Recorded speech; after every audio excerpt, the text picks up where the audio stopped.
সুখবর সুখবর সুখবর, যদি খেলেন অনলাইন জুয়া, সরকার দিব পিছন দিয়া। ভিডিওটা দেখেন।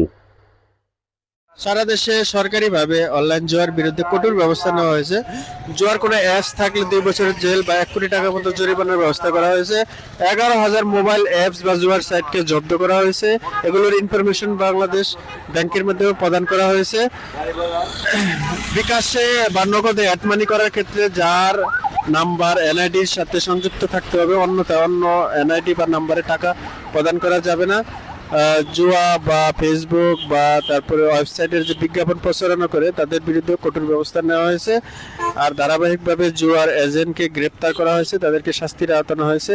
যদি এরকমভাবে এই শাস্তিগুলো অব্যাহত রাখা যায়, নিয়মিত রাখা যায়, তাহলে সরকারিভাবে জুয়ার সাইটগুলো বন্ধ করা যেতে পারে এবং মানুষ সচেতনতার মাধ্যমেও অনলাইন জুয়া থেকে ফেরত নেওয়া যেতে পারে। ধন্যবাদ।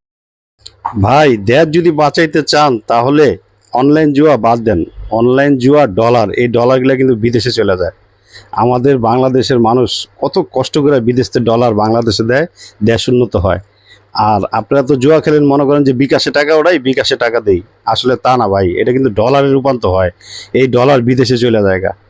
মানে মুহূর্তের মধ্যে দেশ ধ্বংস হওয়ার পথ। এই যে তিলে তিলে তিলে তিলে দেশ ধ্বংস হইতেছে এই ডলার সংকটের জন্য। এই জুয়াতে ডলার চলে যায়। ভাই, জুয়া বয়কট করেন, বয়কট করেন সবাই প্লিজ। এই অনলাইন জুয়ার সাথে জড়িত ওয়েবসাইট শনাক্ত করে এটা ডাউন করার জন্য বিটিআরসিতে 116টি ওয়েবসাইট এর সংখ্যা আমরা পাঠিয়েছি। 116টি ওয়েবসাইটকে ডাউন করার জন্য আমরা বিটিআরসিতে পাঠিয়েছি।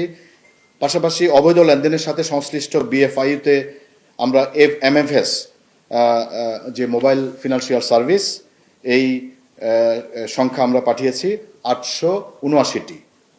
এবং অবৈধ লেনদেনের সাথে সংশ্লিষ্ট আমরা কিছু ব্যাংক অ্যাকাউন্ট পেয়েছি এবং সেই ব্যাংক অ্যাকাউন্টগুলো, সেই নাম্বারগুলো আমরা বিএফআইতে পাঠিয়েছি, সর্বমোট 43টি। অনলাইন জুয়া ও সংশ্লিষ্ট অবৈধ আর্থিক কার্যক্রম প্রতিরোধে সিআইডির সাইবার মনিটরিং কার্যক্রম নিয়মিত পরিচালিত হচ্ছে।